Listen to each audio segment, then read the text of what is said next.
121 DMU was often nicknamed a bubble car like its sister Class 122.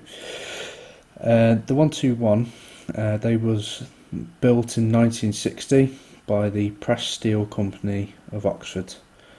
The 121 was mainly used within the western region of BR, and up till 2017 the 121 finished its life with Chiltern Railways on its Aylesbury to Princess Risborough route, and that gave it a service life of 57 years, and that marked the end of operation of the longest continuous revenue earning vehicle on British Rail.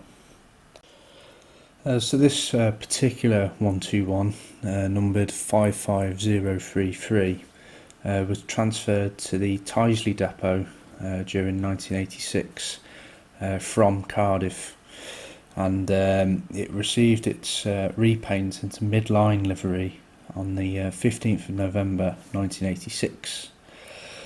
And during its time it ran along the Midline routes, which I'll talk to you about shortly, and it was often seen around Stourbridge Junction on the Stourbridge branch, but also within Birmingham New Street itself, and even on further afield work such as the Crewe to Derby route, and it could be seen working in tandem with other bubble cars and first generation DMUs.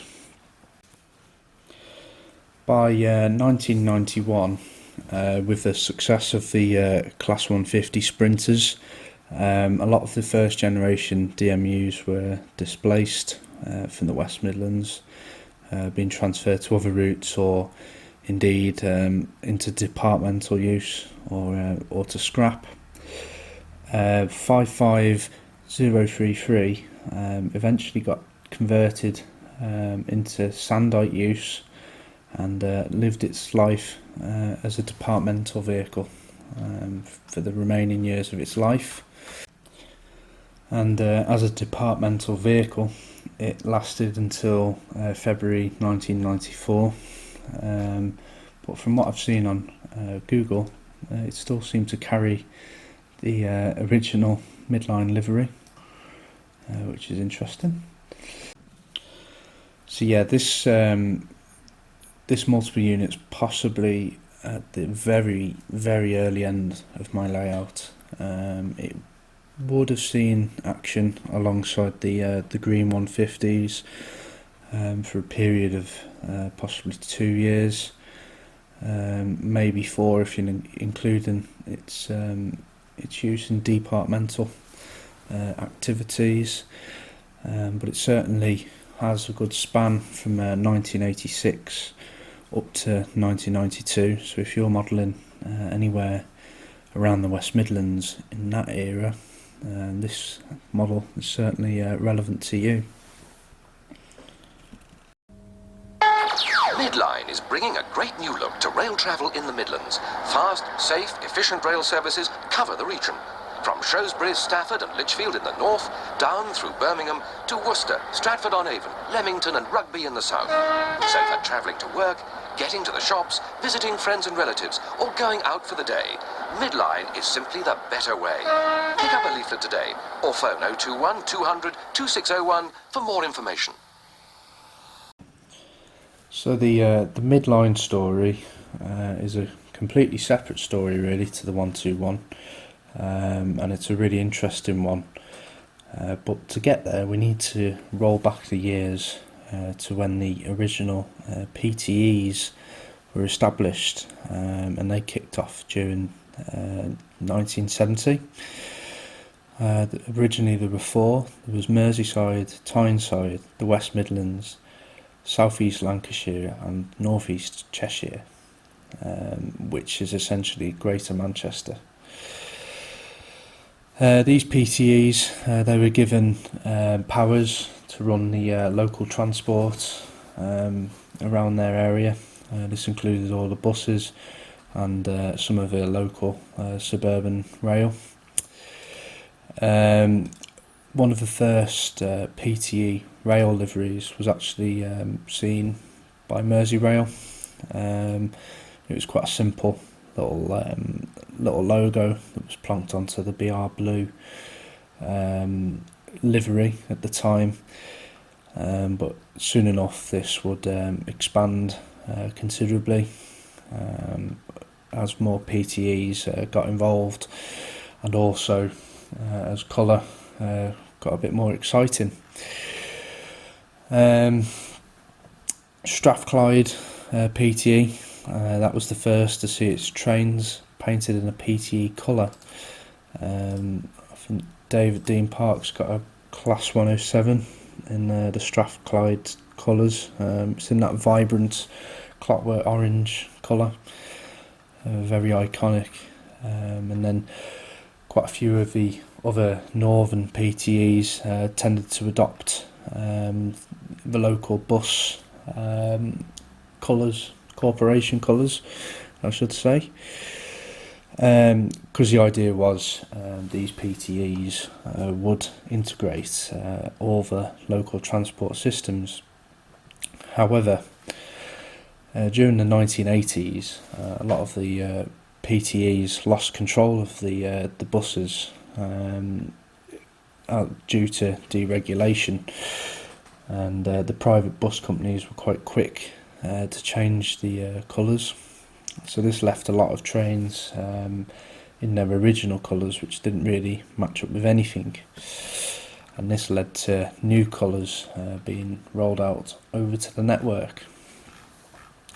Now the West Midlands, I never knew this, to be honest. They actually went for a bright yellow originally on a Class 310, and this was originally placed on the I think it was on the Birmingham International route from New Street.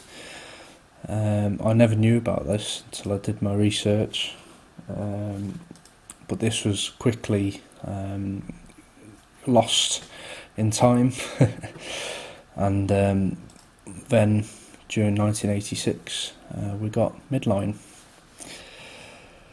The new image was deemed necessary to combat anticipated competition from the new privatised buses. The name was proposed and accepted, and a logo was produced which included both the WM logo, the BR logo, and also both house colours. And this got applied onto all the literature timetables, advertising, and a series of experimental station liveries. To be honest, I can't find any pictures of these experimental station liveries, so if anyone has any pictures, I'd love to know. The resultant station designs, though, they were deemed as being unsuitable, and what happened was they had to get replaced. So totally new signage was agreed during 1988, and this included a blue banding stripe with a red lozenge. The design appeared on several trains and to signs on new stations and new infrastructure, namely Moore Street Station, which was built with a strong blue theme. The original logo existed through all the periods, however in 1989 BR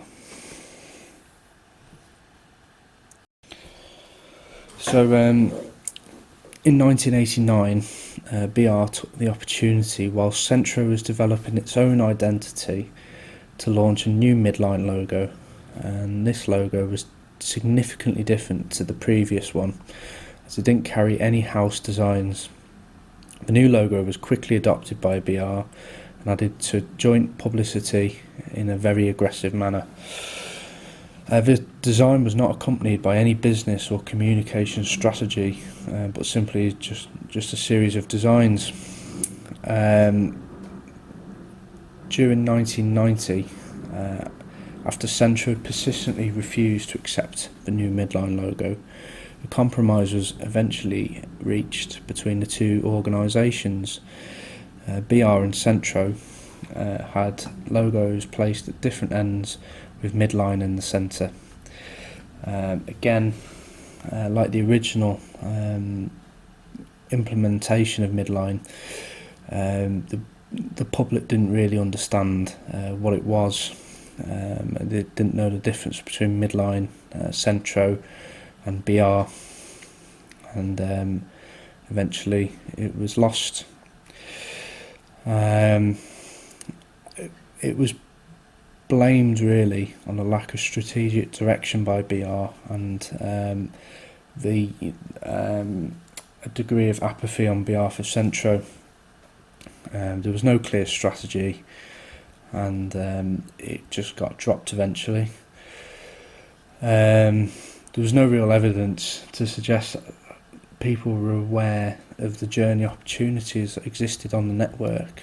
Midline tried to make travelling across the West Midlands to be more of a leisure activity. It was trying to promote leisure destinations across the region, but really this it didn't really fit the network, because the network was more of a commuting network into Birmingham, and again it just seemed to miss what it was aiming for.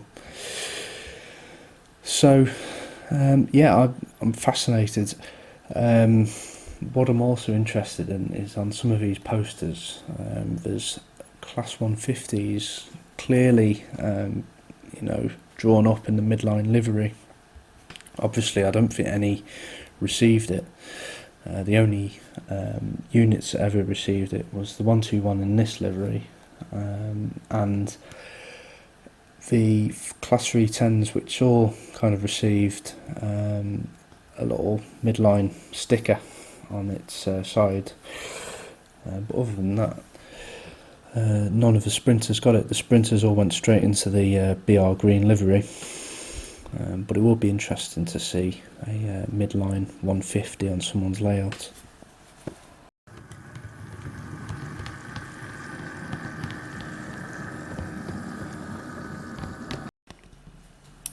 So once the regional railways liveries started to appear at the back end of the 1980s, it was seen as a very smart livery on British Rail's other trains, as it were, and eventually it did lead on to all the PTAs adopting liveries that kind of reflected the layout of a regional railways livery. And this, to be honest, was good because it gave a more consistent look.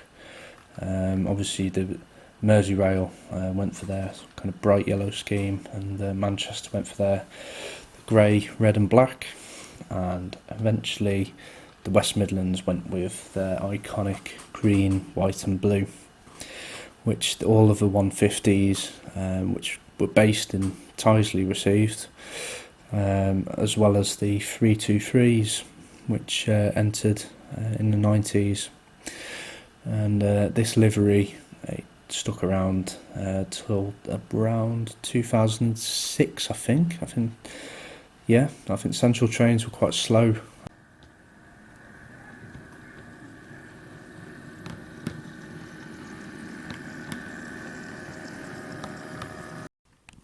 So we'll now move on to looking at the actual model. It of course comes in the very attractive Dapol box with the schematic just on there. So the one I've gone for, it's 4D009 008D. I've gone for the DCC fitted version of this one, and of course it's the Midline 55033. So we'll just give it an unbox. As I said, it comes in Dapol's really high quality box. I really like these kind of boxes that Dapol do. Inside you've got the train in its plastic box of ice, and you've then also got the owner's manual just here, and it also comes with a little detailing pack, which you can see goes together like so, and that's something I will be adding at some point. So if we take out the box, let's put that down. So as I say, it's comes with a nice selection of detail. Mine of course comes with a blanking plate because it's already got a DCC decoder fitted, and of course the train's all nicely wrapped up. So what I'll do is I'll put this on the track and we'll have a closer look. So here we can see the Class 121 now out of the box and on some track. In my opinion, I think the livery looks spot on. It looks really crisp and really neatly applied. The lines between the different colours are very crisp, and there's no blemishes at all. We can also see is the Midline logo there. It's applied really nicely. And obviously we've got the 55033 over there as well. What also strikes me about this model is the level of detail underneath the body. There are loads and loads of separately fitted parts, and I think it really sets the model off really well. As you can see from the front of the model, we can see lots of detail. We've got separately fitted windscreen wipers. We've also got hooks for the lamp irons. We've got the head code box here, which has been modelled as per the prototype, and we also have sprung buffers too, which is a nice little feature. One thing I would have liked is possibly a little destination board just here, but it's only a minor thing. One thing you can also see is the interior is really nicely picked out. It's got a really good detail in there. The saloon as well, completely see-through, which is what we always want with DMUs like this. And of course on the other end it does look quite different. We've got the exhaust pipes in place, which are really nice, and I think they set off the model really well. And as per the prototype, the head code box here is different to the other end. It's of a smaller shape, and that's about it, to be honest. I'll just show you the lighting functions next. So this model, it comes with some really nice lighting features. First of all, we've got head and tail lights. So we've got white at the front and red in reverse, and that's triggered by function 0. We've then also got cab lights, which is function 2 at this end, and you can turn off or have on both cab lights as you please. So function 1 was the cab light at the other end, which you can't see, but yeah, you can choose how you want that, and you can run the model with just the cab lights if you wish.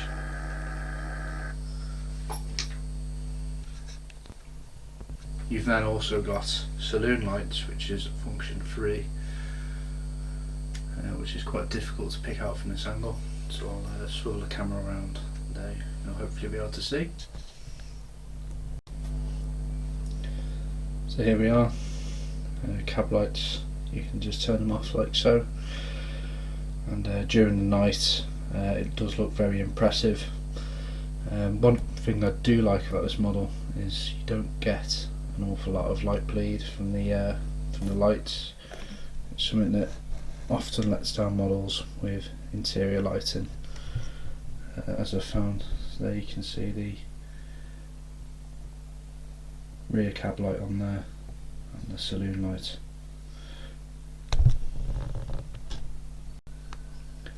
So overall, I think this model is a really highly detailed and smooth runner, so I'd have to give it a very positive rating, and I'd highly recommend it to anyone really who models, I would say modern image, but these models, the real trains came in during the 60s, so there's a very long lifespan for the 121s and 122s. If you're considering looking at a slightly older variant, I highly recommend you check out Galgam Hall's most recent video on the I think it was his Class 122, which is essentially the same model, and then Paul's done a really good review of a blue-grey version. But even if you are in the modern era, there are plenty of liveries which would suit you. There are the Arriva Trains Wales, there is the Rail Track, and Chiltern Railways, all of very recent scene, so there's definitely a good excuse for you there. So I'll leave you with some running shots, and I really hope you enjoyed this video. Comments are always welcome, of course, and thank you for watching. Take care.